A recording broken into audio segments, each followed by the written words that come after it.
I'm talking about straining for that logo on the side of your helmet and not the name on your back. Yes, sir. Because we know what it represents. It represents everybody here you see and everybody you can't that we've talked about.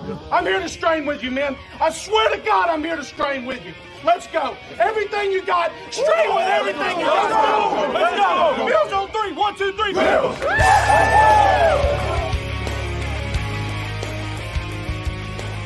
You're listening to the Off Tackle with John Fina show with your host, Joe Miller.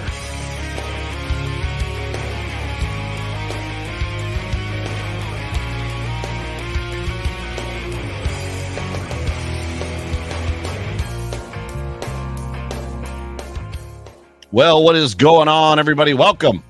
Welcome, everybody, into the Off Tackle with John Fina show, brought to you by Fichte, Endel, and Elmer Eye Care on the Buffalo Rumblings Vidcast Network. My name is Joe Miller. That over there is John Fina. John Fina, how are you?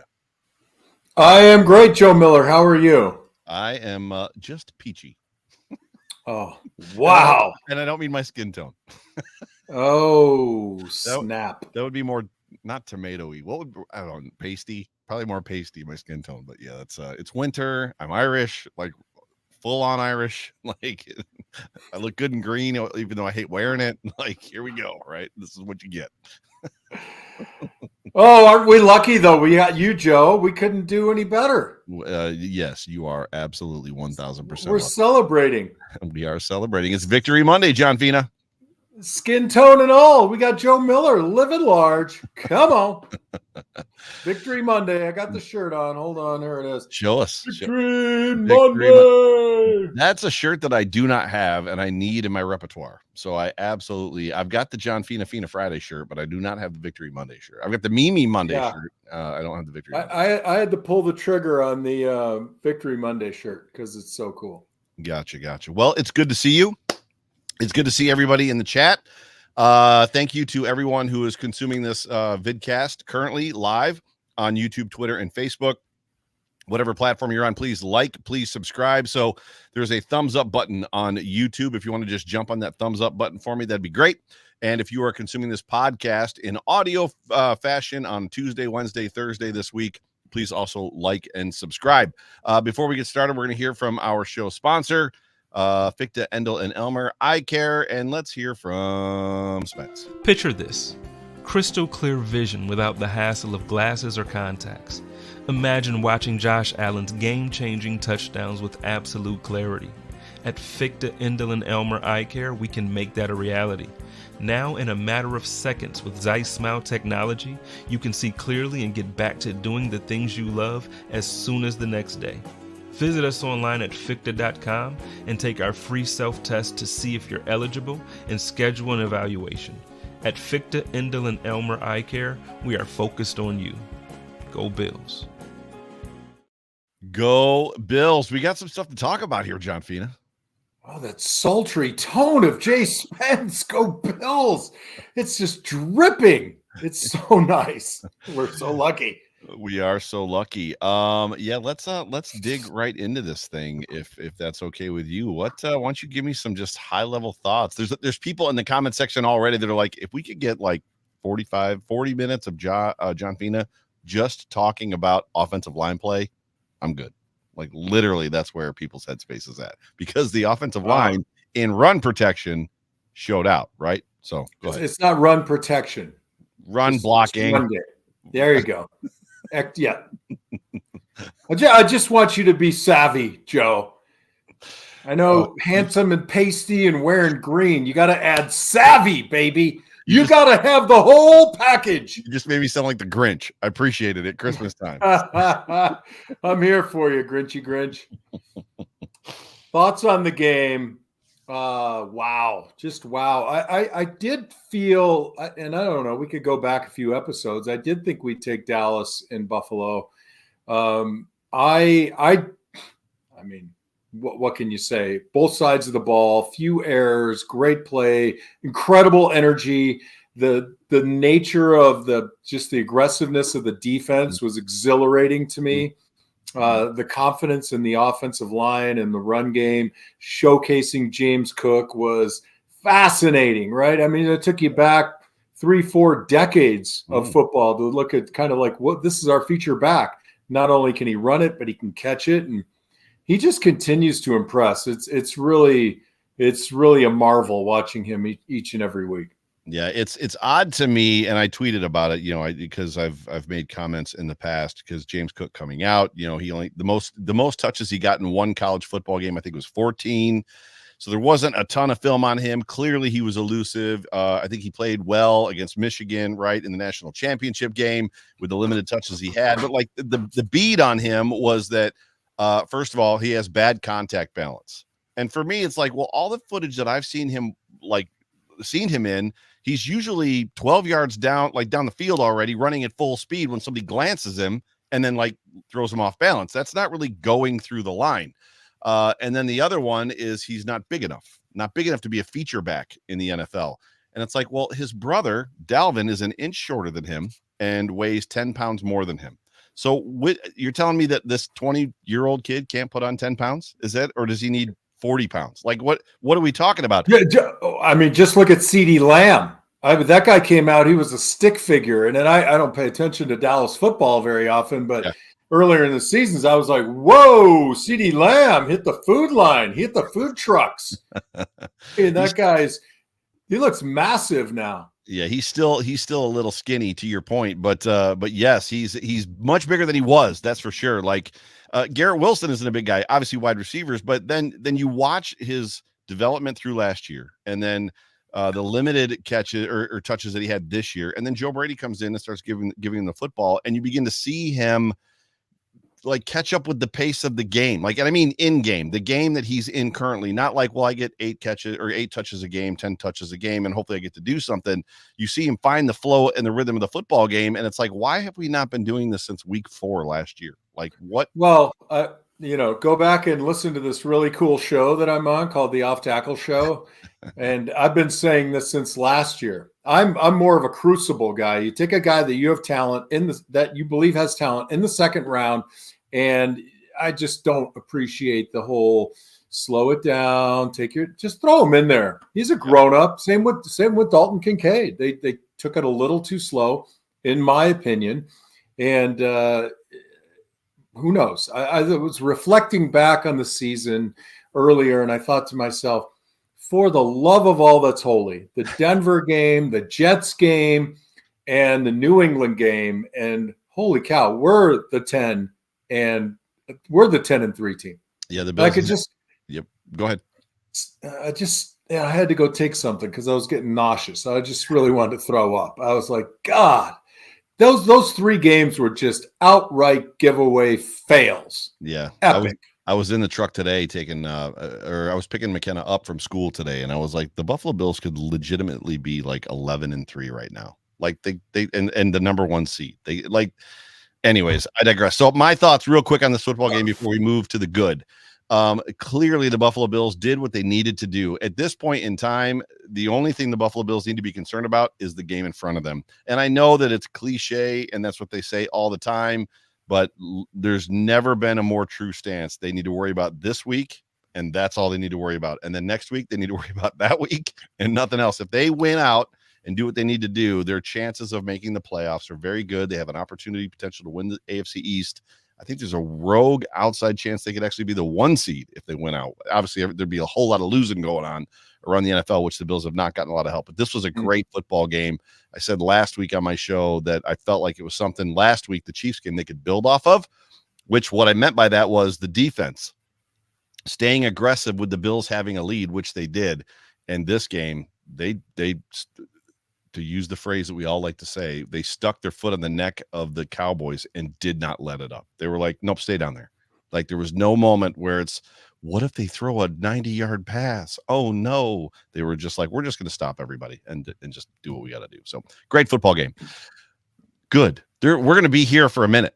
There was a lot of good in this football game. And I want to build off of something that Dan Orlovsky, and I'm sure you watched some of Dan Orlovsky's stuff, right? Like, he's a former quarterback in the NFL. He's the famous quarterback that ran out of the back of the end zone as he was like trying to just go laterally and stepped out of bounds for a safety when he was with the Lions. I tend to not pay attention to too many people because I like to formulate my own thoughts rather than steal, beg, borrow, and thieve. Dan has been very good about being level-headed, and him and actually ESPN Greeny, Mike Greenberg, recently have both been like, I don't know what you guys are talking about. Y'all trash Josh Allen, and he's not really the problem.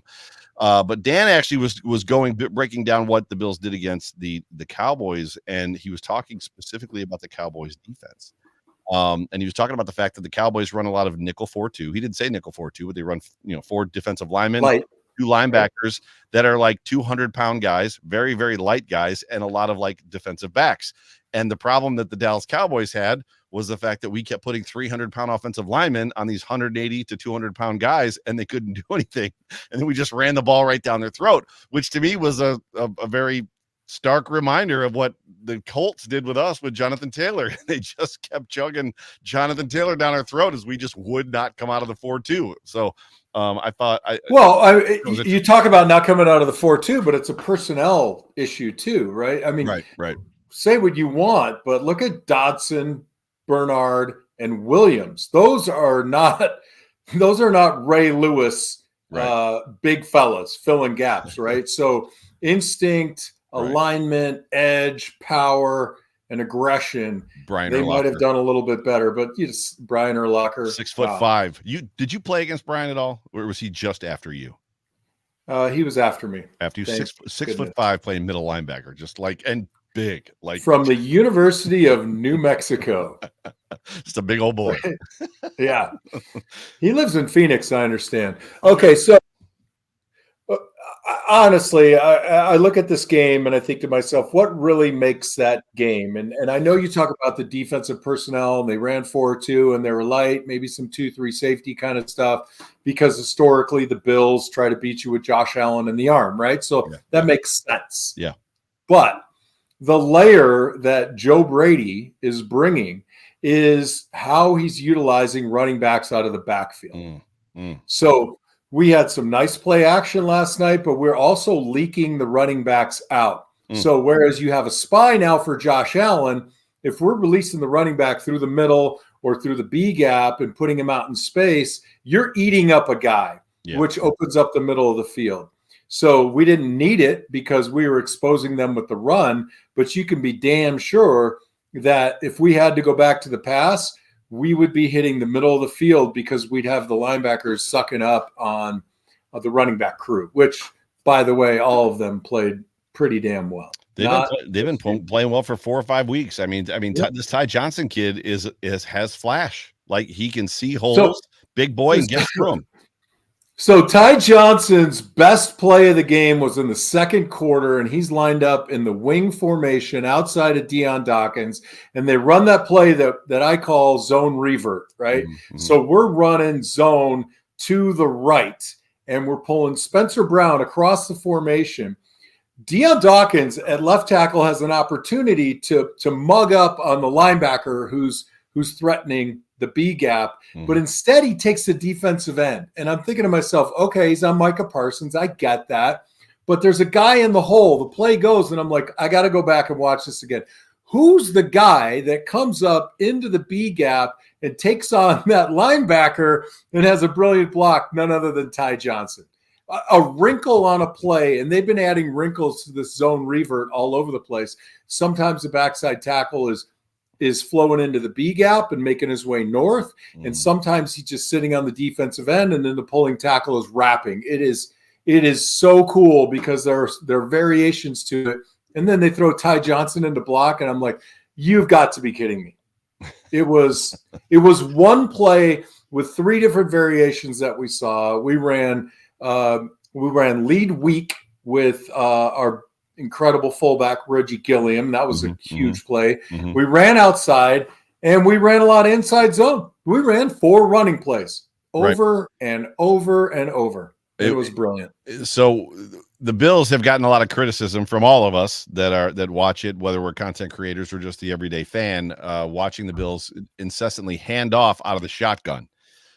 and they incessantly handed the ball off out of the shotgun in that game yesterday, but it was working. And I think that's the question that I have for you is, was it something in the way that they schemed? Because Dan Orlovsky talked a lot about the fact that they basically said to themselves, we're not going to block Micah Parsons. Like, we're going to run it number 14, which I can't remember that guy's name, but they're like, we're going to go in this direction and let Micah Parsons just kind of do his thing and chase the play, which he did a lot of in that game. So I guess that's the question I have. Why did it work in this football game when it has not the wrinkles? You talked about wrinkles. Why was it so effective? There was one point in time they ran the same play 3 times in a row against the Cowboys, and I think they got like 6 yards, 8 yards, and 8 yards. The Cowboys had no answer for that play. They couldn't do anything. So, I mean, the truth is, after rewatching the first half today, that it didn't always work.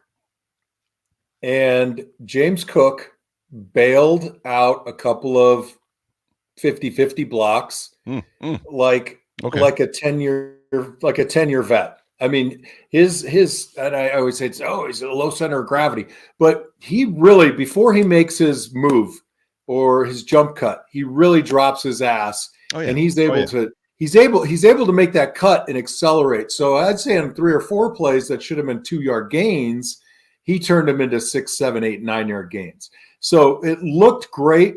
Some of the blocking was fantastic. There were a few that left a little to be desired, but James Cook bailed him out, and it was brilliant.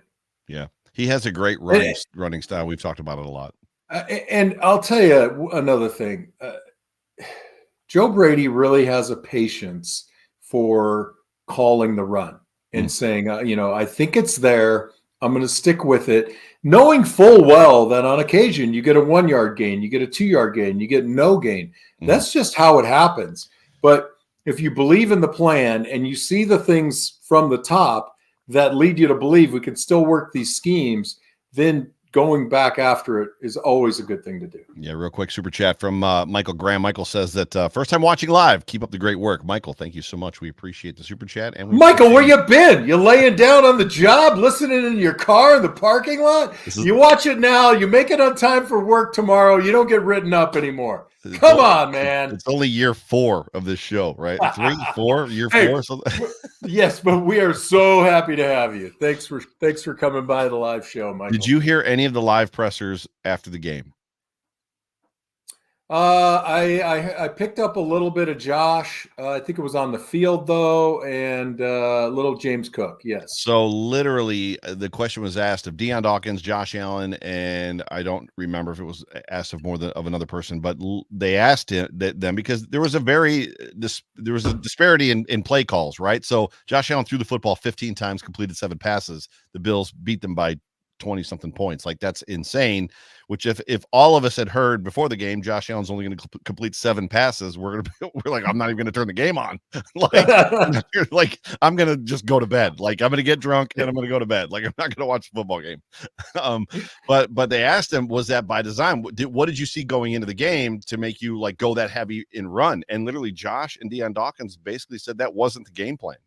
It was all Joe Brady. Joe Brady was like, they can't stop it. Let's make them stop it.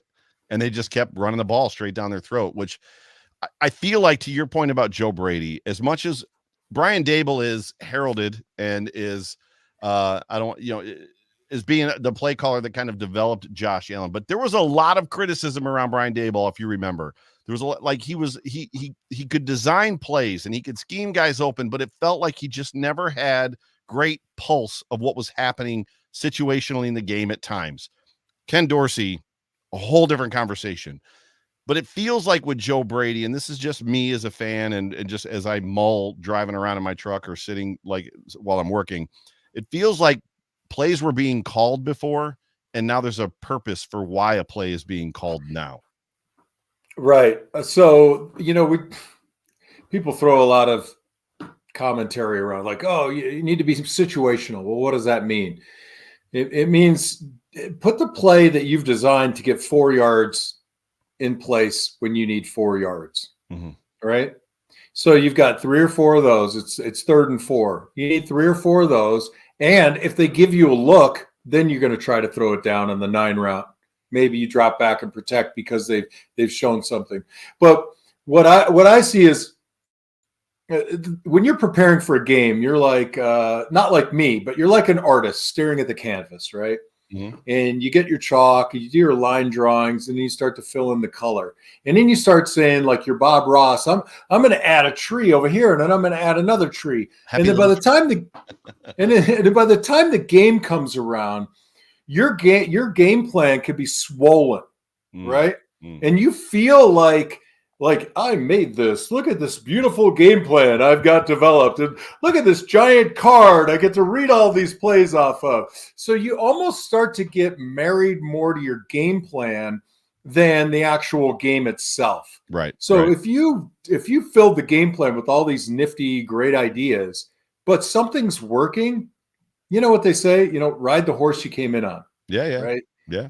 And he did just that. And I think that's really, I'm glad that you told me that instead of me having to filter through a bunch of media to hear the comment, because that gives me great faith in a guy that has a feel for the game, right? Who's actually on the phone, who's talking to the players and saying, tell me what you see, instruct me. What's the opportunity? And, he's obviously paying attention to that. Now, look, I'm not willing to crown the guy yet. I think he's doing a terrific job. And, boy, that learning curve, woo. Well, he's done this before. Being a play caller. He's done this before. This isn't his first time. So he was a play caller in Carolina and in LSU when they won the championship with Joe Burrow. It's a different crew, a different cadence, a different feel. And you know what? I'm telling you, you get tight. So he's looking pretty loose. I'm pretty happy about it. He looks good. It's been 4 games. There's an aspect for me that I'm probably ready to crown him as far as that goes. It's funny because everything that you just said about,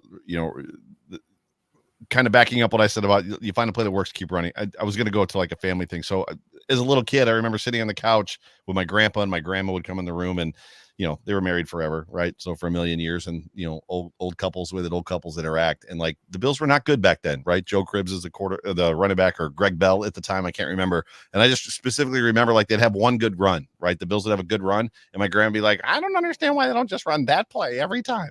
And my grandpa would swear at her, Dorothy. Like she didn't know, and it was just so. And then you watch it happen in real life. It's like they just ran the same play 3 times in a row. Like it works. Okay, so every time. But you're bringing up a great point. Let's just say, looking forward, and we will beat the Chargers, but there might be a circumstance where those brilliant run plays of yesterday don't work next week. Right. But right. You still got a run game plan, and you are going to implement that SOB. And I promise you that there are going to be more than 9 Buffalo Bills fans in Bills Mafia saying, why do they keep running that play up the middle? Right. You mean the one last week that James Cook got 140 freaking yards 179 on the ground. So he had 179 yards in that football game, which was crazy. Well, I'm talking about the in between the tackles play. Yeah, he matched levels only that we haven't seen since you were on the football field, John. So woo. there were some running back behind you. So look, there were some really fine performances out there on the offensive side of the ball, and I love Josh's comment about I feel like I did a class project and I got an A, but I didn't do diddly squat. I loved it. Yeah, it was great. And I think that's a relief for him, and it bodes well because now people will look at this film and say, wait a minute, the Bills killed Dallas and they had 7 completions. We better go look at this film. And, it was great when you watched Barry Sanders in Detroit and you thought to yourself, well, I'm looking at the film. How do I stop him? I mean, they're all trying to stop him. Right. So it definitely, like, you start looking at the Bills' offense and saying, okay, wait a minute. They can beat you with the quarterback's legs. They can beat you with the running back's legs. And then Stephon Diggs and the running back can catch it out of the backfield. And, don't ignore Shakir or Dalton Kincaid either. You start kind of wrap your mind around it, thinking, now I'm building a defensive game plan as big as Dorsey's game plan that I feel like I have to call every play just because I put it on a card. Yep, that you literally said it. So I work from home as you do as well. So I sit on the couch and I do work. I pound out emails and make phone calls with the TV on in the background, right? So that there's always sports stuff on in the background. And they talked about the fact that teams have had great quarterbacks, right? And great quarterbacks haven't necessarily won the Super Bowl. Teams have had great running backs, to your point, Barry Sanders, right? And they haven't won the Super Bowl. The Bills are in a situation where if they can get teams game planning against them to stop the run, and you've still got a great quarterback behind him that can be Superman when he needs to be, right? Not to mention the fact that he can also run himself. So they're already pulling somebody out to spy him. This is literally the piece that's been missing the run. And we've talked about it for years. This isn't new conversation. When we had Zach Moss and Devin Singletary, and when Aaron Kromer first got here, it was all about fixing this run game and getting like an identity on the ground and like finding something that worked. And finally, it seems like, hopefully, fingers crossed, knock on all the wood you can find, it seems like we're going in that direction. But to your point, Josh Allen completed 7 passes and they scored that many points. So defenses now, this week, the Chargers are going to be looking at with their new head coach, what happened in the run game that we need to be careful of, right? Which takes away from time that they need to spend game planning for Josh Allen, which is great. So another super chat from the same gentleman, Michael Graham, in for a second time, double dipping. John Fina, he says, this is the best offensive line since Jesus wore sandals. I mean, the apostles, they were some bad dudes. I think, well, it helps when your running back just walks on water. Like, he just, that's right. I mean, loaves of bread, fishes, the whole bit. I saw a meme about Jesus going like, what would Jesus do if he went into Olive Garden with the free breadsticks? Would he like confirm? No, I did. Yeah, you sent that to me. That was good. Breadsticks free. Yeah. Anyway, I'd so like 5,000. Michael, qualified Bills best O-line, Bills O-line since blank. Yeah, I know. But Jesus was our quarterback. So, it's hard for me to talk disparagingly about a group when they don't have all the pieces together, right? Would our offensive line have been as good as it was without Thurman and Jim? I don't know, right? So you're saying that I'm going to say the talent. You're saying the skills players behind the offensive line help. Of course, 100%. So if I look across the offensive line, I would say that this is a top 10 offensive line, maybe top 5. Bills history, but in Bills history, probably top 3, top 2, somewhere in there. Wow. But again, you're marrying it with the production.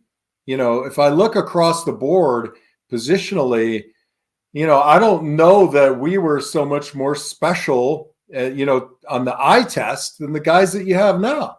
Right. But it's a quarterback and it's a running back, and we had wide receiver 1 and 2. So, a rising tide lifts all ships, right? Yeah, for sure.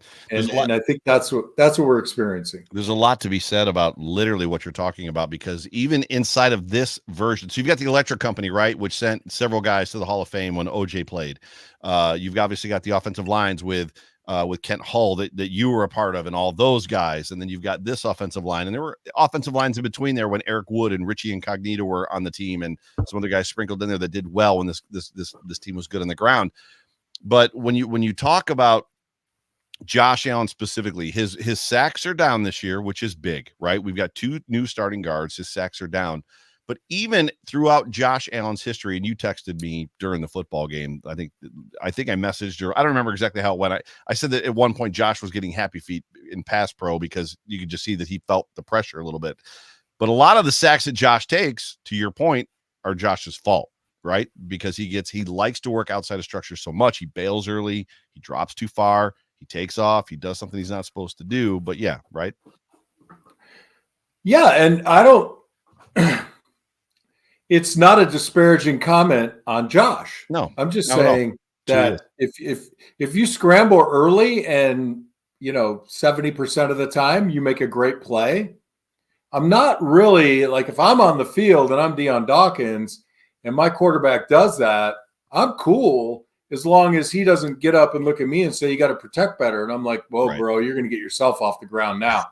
You know what I'm saying? Because you You come if I'm blocking a guy and you walk up into him and he tackles you, that's on you, brother. So Right. just chill a little bit. Yeah. No, that totally makes sense. And coming off of your show or this show last week with Greg Cosell, I mean, he said something. Oh, you missed that show, didn't you? Yeah, I'm not happy about it. But he said something in that show that really landed with me, in as much as it's something that we knew, but it began to open doors and thoughts for me. And I actually, Jerry and I were talking last week after that show, not about that show. We were just talking and just some stuff came up. And he said that Josh Allen is not a precision passer. And I'm going somewhere with this. I know you know this part, that he's a guy that wants to play outside of structure, and that's what makes him good. He's not a drop back, hit his fifth step, hit his seventh step, fire the ball, and like sit in the pocket guy. He's not Troy Aikman. He's not necessarily Jim Kelly, Ben Roethlisberger, Tom Brady. That's not the guy he is. So you've got to play to who he is. But the windows that began to open to me was like, I wonder if, and going back to Ken Dorsey, if Ken Dorsey was trying to make him be that guy, because we saw stuff in Ken Dorsey's offense that we never saw Josh do, which was basically lock onto a receiver, watch him run down the football field, and then throw the football to him, and then it would get picked off. It was a bad throw. Josh Allen is very good about going through his progressions. He's good about getting through 3 or 4, getting back to 1 or getting back to 2. So it was odd for me to watch him like just chase a guy with his eyes down the field and then throw the football. And there's been criticism since then about the fact that there was a lot of, Josh has even said, maybe I need to stop thinking, because there's been a lot of like, this is where the ball's supposed to go, throw the football here. And he doesn't play that way. Right. Yeah. And what's funny is I thought about this earlier today, all on my own without consulting you. I'm kidding. I was thinking, like, that comment about Josh, we all knew it. Maybe Greg put it in words for us that made sense. We all believed it. And frankly, I'm happy about that too, because I think the defensive fronts are better now than they were 30 years ago when I played. So I think we got the right guy, and definitely he's an instinctual player. I like the idea that I'm getting a feel from Brady that he's an instinctual play caller. And I think that might be what's sort of like the disconnect between Dorsey and Josh and Brady and Josh, right? I think maybe, and I don't know, maybe Dorsey was a little bit more like, formulaic engineering. You start here, you go there, and maybe Josh just didn't feel comfortable in that. And I think with play calling and situational play calling and setting a goal of, hey, we're going to get 6 yards on this play because we know we have 2 more downs. Maybe Brady is a little bit more freewheeling in that, look, we're going to be here looking to do this. These are your options. You choose. Have at it, kid. Yeah. And I think that plays well to Josh. I loved what you said a minute ago, just about, I built this entire game plan, because literally my creative brain puts me in a situation of, I made all these plays. We practiced them. We got to run them at least once. So why not here? Let's pick this play and run it now.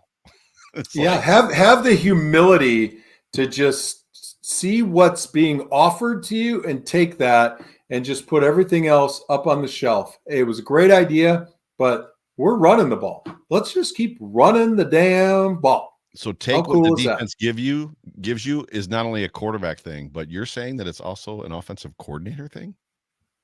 Well, why, are you about to slam me next? Of course it is. No, because I don't think that's necessarily something that we all think about. We think the play is called, the quarterback should take what the defense gives him.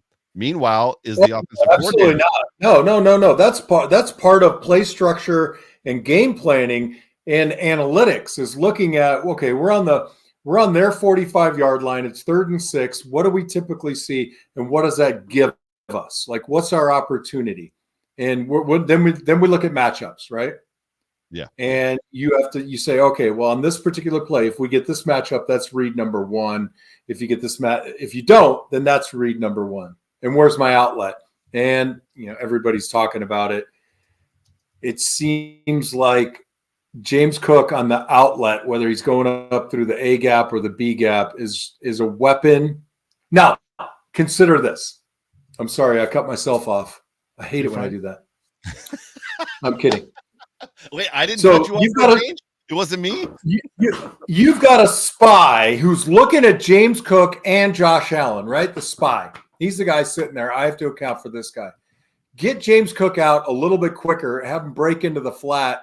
The spy goes away. Josh can still run. Josh can still pass. Chances are I don't want to cover James Cook in the open field. I'm going to need surgery if I tried to cut that, chase that guy around in the open field. It's really, and again, going back to game planning, take what they give you, but also take what you have and expose what they, personnel matchups you have. Yeah, for sure. Well, let's transition over to the work. And there wasn't much for me. For me, there was one penalty called against the Buffalo Bills. Technically, there were actually two personal foul penalties called. One on Taylor Rapp that was negated due to offsetting penalties. The dude basically Supermaned into Dak Prescott when Dak Prescott was in the middle of a slide, which is something that you just don't have to do. So as much as Bills Mafia on Twitter was very upset because he barely touched him, he didn't have to do it. Like Dak was giving up and he hit his face mask. That one wasn't it the second one that Dak just dipped super fast? I mean, sometimes the second one with Terrell Dotson, the problem is yes, he dips down super fast. And if Terrell just basically stands his ground and he dips into him, it's fine. But Terrell Dotson lunged into the tackle and went helmet to helmet with him, which again is a personal foul penalty. You can't, if he'd have dove head first. Look, I get it. I get it. I know what you're saying, man. I'm just saying that when I played the game of football, you weren't stopping me from going 100%. Well, you don't just turn it off. I'm telling you, the game has changed, John. The game, but I'm still telling you the instincts that are required for you to play that game. And you're flying up on a guy, and he does a late slide. I thought first one was a good call. I thought the second one wasn't so good. I would agree with you in principle. I think the problem is it's the lunge effect. So he's sliding into you on the second one. He's sliding into you. You don't have to lunge forward into him, which is what Dotson did. The first one, there are times when it's a bang, bang, very quick, hurried motion. The quarterback goes down fast, but there's also times, and this was one of them for Taylor Rapp, where you can see the defensive back, the defensive player make a decision because whatever he's doing, there's kind of a hop up, a hop down, and then a dive at the quarterback when he's already going down. Like he's making the decision to dive at him when he's giving up. And to me, it's just completely unnecessary. And you were hurting your football team, right? It's a potential momentum changer, which we've seen happen to this football team. But at the end of the day, it's hard to complain when they effectively had one penalty. I mean, it's all it was, one penalty, and it didn't really hurt them, right?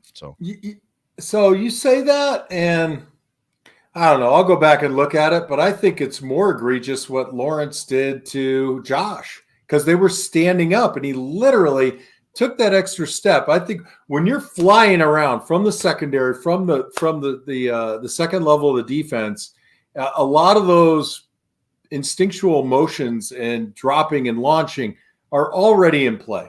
Yeah, I mean, but when you're mashing up against a quarterback like this and you extend you're going to get that one. You should get it every time. Eric Farrell has a comment, and I love this comment. And the reason that I love it is because we're never going to see it. But if we did, in theory, so Eric says, isn't Dak a running back when he's running across the line of scrimmage? The answer is yes, until he slides. And here's the thing. What you never see a running back do is slide. You never see a running back run down the football field unless he's trying to give up before the goal line so he doesn't actually score to run the clock. But you never see a running back run down the football field and then slide on his butt. If you saw a running back run down the field, slide on his butt, and then a defensive back or a linebacker hit him on the way down, that would get flagged for a personal foul. It absolutely would get flagged all day long. If he dives forward, different conversation. And we saw that in this game too, where the players were diving forward and then guys would jump and pile on top of them. It's just a different nuance, but that's the only thing that I had necessarily bad from this game. I mean, there were some drops, but it is what it is. I mean, there wasn't much. What do you have? Anything that needs work? Yeah. I mean, I would say Dalton Kincaid could catch a little bit gooder than he did, but I'll tell you that guy blocks really well, and I'll take the trade every now and again. drop a couple balls, but he did some things in the run game blocking that were very impressive. Yeah. Maybe it's just because he's a rookie and he doesn't know how to be lazy yet. Right. I hope he never gets there like some guys. And we could talk offline. There's an expression for guys in the receiving positions that don't block. It's not fit for family radio. Did you see George Pickens this weekend? No. There were 2 plays for George Pickens on the Steelers. One, it was a goal line play, and the ball carrier, I don't know if it was Najee Harris or who it was coming at him, and he basically, instead of blocking the guy in front of him, stepped away from the guy, and then like there was a melee below him, so he like hopped over the melee to get out of the way, like didn't engage at all. And then there was a ball that was thrown targeted at him that got intercepted, and he jogged in the general direction of the interceptor, but clearly did not go after him. Like it was bad. Yeah. It was, I don't know how they watch. You talk about guys watching stuff on the film, which if there's a play that's getting watched in the film room tomorrow, it's Deion Dawkins, like running that guy 20 yards downfield, right? Like that's going to get all the oohs and the ahs in the film room. But I don't know how George Pickens makes it out this week with the efforts that he put on the football field. But anyway, different. Oh, that poor kid from Dallas that Deion Dawkins rode 19 yards down to the 1 yard line. It's, you time that up. Like everybody who's played football has had that play, and you time it up. We're like, yeah, man, I gotta go to the bathroom.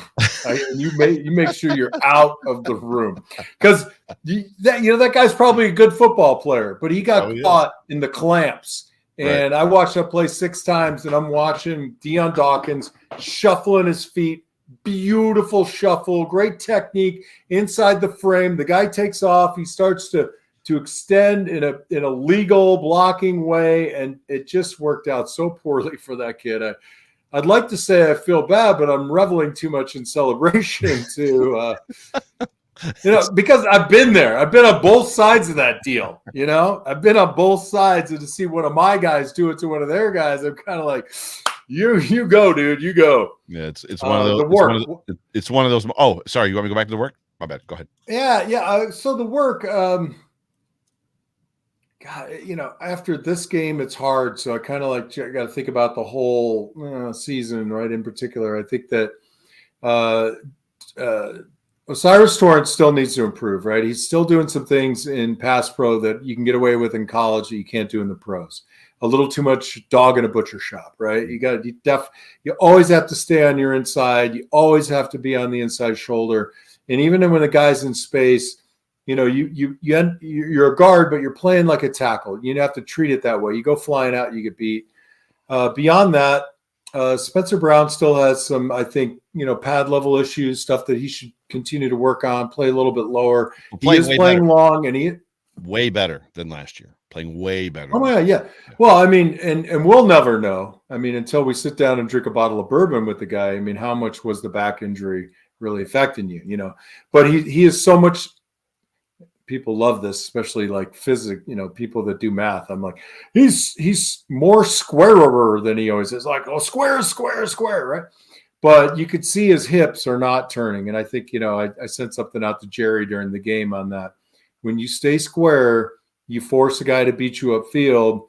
And if you're an athlete, then you get to be an athlete and you get to widen the guy and run him around the back. Wow. What else can they work on? Joe Apposito said 2 punts almost blocked. Special teams, and I like Coach Smiley, has not been – there's been some issues, some challenges this year.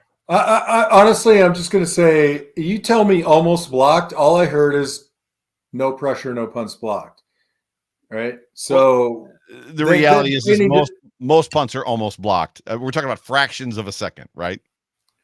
Yeah. Well, it's a good thing that nobody coached that guy on how to block a punt because he had it blocked. Yeah, special teams can continue to improve. I just try not to even think about special teams because it's like foreign to me. It's like speaking Mandarin. I'm like, I will never understand them. I will never, I can't communicate with them. We're not getting engaged. We're not having a second date. I just don't get you. Right. Like you and I don't get along. Right. Defensively, I thought that the secondary played extremely well. Rasul Douglas is I mean, it's him or Floyd. Like, who's the best pickup? And you've got Williams and Dodson playing well, and Terrell Bernard. It's like in the absence of all of our injured guys, now to include Jordan Phillips, we've had the next guy step up. And I know how you hate all the sayings. It's a week-to-week league. We got to prepare for the next. But all that shit is true, Joe. Sorry to burst your bubble. You want more, but it's a week-to-week league. You play with the guys that show up. You don't apologize, and you don't make excuses. Context matters. Context is also true and matters. Context. When you play like shit week to week, it's not a week-to-week league. You're a bad football team. Period. And yeah, who's going to walk out there and say this team sucks, except for right now it's like Chicago and the Patriots. Hey, I'm at the podium right now. We suck, and I'm the worst of all of them. Listen. I'm not listening to them. I'm leaving. I appreciate confidence in NFL football players, but when you're losing to the Patriots and you're standing in the interview room with a microphone in your face and you got to smile when you're being asked what happened out there, and you're like, it's a week-to-week league. It's not that big of a deal. It's like, no, this is who you are. You guys are not playing good football right now, and that's just what it is. That's not week to week. You suck at the moment. Doesn't mean you're garbage, and you'll always suck, which this team has turned it around. But context is also important. So. Well, for sure, I agree, but they're only going to give up so much to Joe Miller, to make you happy. Oh. And by the way, like, you come off a loss and you're on like this path of perplexing play. Path of perplexing play. It's pretty good. It's a lot of alliteration right there. So if you're not in the mood to like overshare, like, I'm not sitting at the podium thinking, how can I make Joe Miller happy? Like, with what I say, what will satisfy his angst and his disappointment? I got to be honest with you. At that point, I don't give two shits about what Joe Miller thinks. I just want to get to that podium, deliver a message. I don't care if you think it's great or it sucks. And then I'm going to get my ass to the weight room, the training room, the meeting room, or the field and get ready for the next one, because it's a week-to-week league and I got to get ready for the next game. Just so everybody knows, tomorrow John is announcing his candidacy for the governor of Arizona, because that is a very political answer, and that's how politicians answer questions. But at least I delivered it with passion. I would be up on the dais, be like, hey, Joe, look, I appreciate you want me to give you a little bit here, but I don't care about you.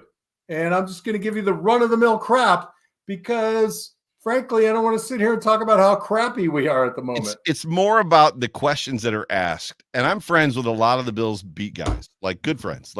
But there's an aspect of, like, Joe Brady gets asked last week about Stephon Diggs and the bubble screen that he got thrown or something like that. And so I don't remember exactly what happened, but Joe Brady's answer was, well, we threw the bubble a couple times and it worked. And I was like, when?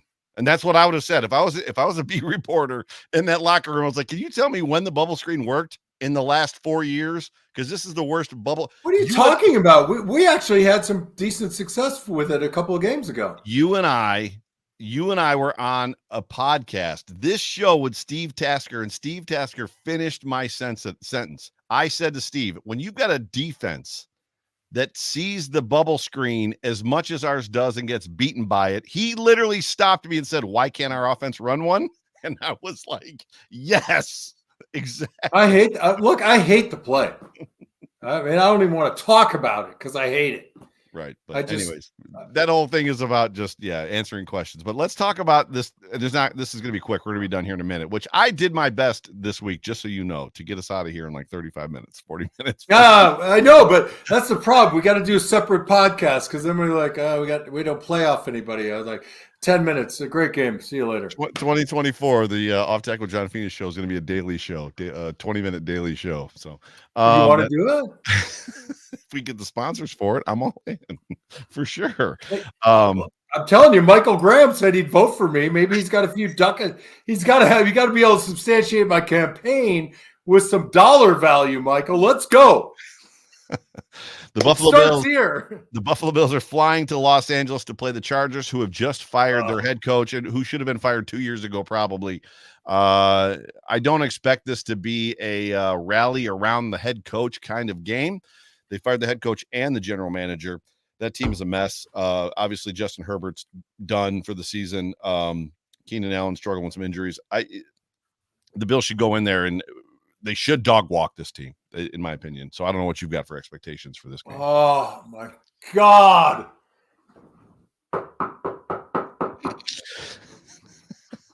That's just like, that's I'm not, listen, I'm not here to tell you. I'm done with you. I'm not here to tell you like that. I'm not here to tell you that the Bills is not cool. That is not cool. Don't even put that out into the universe. It is hard to win a football game. Joe Miller, I don't care how down and out a team is. The only thing they've got going for them, the only thing they've got going for them is on defense. So I just don't. There's no if the Buffalo Bills, who have traditionally shown the ability to play down to their opponent, they should win this game by a couple possessions, 20 points, in my opinion. You and I are no longer friends. Khalil Mack is the only guy that got on that football team right now. You cannot talk like that. I'm talking like that. Your camera's blurry for some reason. I broke your camera. It's blurry because of what you're sending my way. The wavelengths are all off. I broke your camera. Anyways, what are your expectations? You silly man. Look, I think as long as you win by 1 point, that's all I care about. Just one freaking point.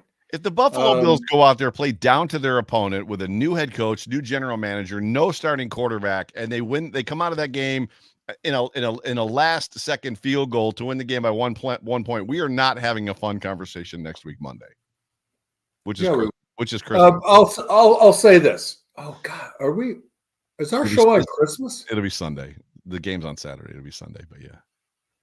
Oh, we're doing our show on Sunday? Yeah, we'll do it on Sunday. Do I have to cross myself? If you're Catholic. I am Catholic. I know you are. Okay. So expectations for the game. I really think that this is a great opportunity for Joe Brady to start, really developing himself, right? So you got a team that's in disarray, an organization that's in disarray. That locker room is probably a mess, right? Mm-hmm. So you want to find guys to pick on a little bit on both sides of the ball, right? You want to expose people. I think the best thing you can do is just like they did against Dallas. You take the ball down the field and you score, you celebrate, and you show up with some great defense, hold them to a punt. Honestly, it won't be hard to take the wind out of their sails if they can muster any, but you can't give them a lifeline, right? You can't let them believe they have a chance. I think what you're going to see, James Cook yesterday, right? With running the ball, catching the ball. You're going to see, I think, seam routes. You're going to see a lot of crossing routes, a lot of things open over the middle. Josh will be back. He'll be 21 of 32 for 305. I think James Cook will have probably 12 carries for 78 or 85. All running game on the ground. You're going to have 120. Bills win by 13. I appreciate that. I like the 2 score. Eric Bynum, who's the editor-in-chief for Buffalo Rumblings, says, and he's responding to Eric Farrell, who's like, oh, great, all the content creators are going to go out and talk about how we're supposed to blow the doors off this team. He says, as the editor-in-chief of Buffalo Rumblings, I can assure you that I won't be discussing how the Bills should blow the Chargers out. Well, I get free speech, and I'm allowed to say whatever I want to say. On the show. And the editor-in-chief is not going to stop me from saying we should curb stomp the Chargers in this football game. Curb stomp them. I am canceling you for your utilization of free speech. You are allowed to fire me. This is your show. If you want me out of here, yes, you can literally say to Matt, I'd like Joe Miller gone, and I will. Yeah, but you guys know me, and you still haven't given me the keys to StreamYard, so I don't even know how to set up a link. So you're safe until somebody gives me the damn password and login information. What he's saying is absolutely true. It is 100% true. I feel like I'm being treated like an infant around here. Oh, look, I found Gary O's helmet, the one he was born in. That's amazing. I was at the Bills store today because I have a big gift card for being a season ticket holder, and like an authentic What? helmet. Hey, Bill's what am I helmet getting? You're not. An what am I authentic getting? Bills helmet is $419. $419 for an authentic Bills helmet. It's like, good Lord. That's a lot of money. And that's the end of the show. So I'm going to get us out of here unless you've got something else to say. I do. I in my heart of hearts, I wish that Bill's Mafia would just be a little less, manic.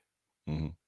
I know it'll never happen. So my show's called the Overreaction. My show's called the Overreaction Podcast. But you don't tend to. It's a total. But Bill's Mafia a total red herring. It's a red herring. Bill's Mafia does. Yeah. Yes, that's right. They do. Look, we love our team. You're not going to burn all your Bills gear like they do on Fan Zone on college. No. Which is great. The Dr. Pepper commercials. Right. So love your team. Love them for their faults. Love them for everything they do. That's great. Forgive them for their losses and celebrate their victories. And, it's we got an opportunity. We need a little help. We own our destiny in some ways. But I hope that you and I, Joe, get to talk live into the playoffs. And I'm rooting for our Buffalo Bills. I think they have a chance, and I think that they've got a feeling right now, and that matters. Yeah, if they can keep that going, that will matter. I agree. So it's being asked what time we're going on Sunday. Keeping in mind Sunday is Christmas Eve. So everybody stay tuned. I don't know. We'll figure it out. It won't be Christmas Day, I don't think. We might have something special coming for you for next week's show, which will be fun. But stay tuned. We'll keep you all posted. But ladies and gentlemen, with that being said, you have been tuned into the Off Tackle with John Fina show, brought to you by Ficta, Endel, and Elmer Eye Care on the Buffalo Rumblings Vidcast Network. My name is Joe Miller. That there is John Fina. What are you smiling about? I just think that you're so talented, and I'm amazed. You're looking at a comment. I'm like on a different screen, so I can't see the comments. No, I'm not. I think you're fantastic. That's Joe Miller, everyone. He's the voice, and he is the co-host of the Off Tackle Show with John Fina. And thank you all for joining in the comments. We really had a great time. And Joe? Yes, sir. Go Bills. Go Bills, brother. Go Bills.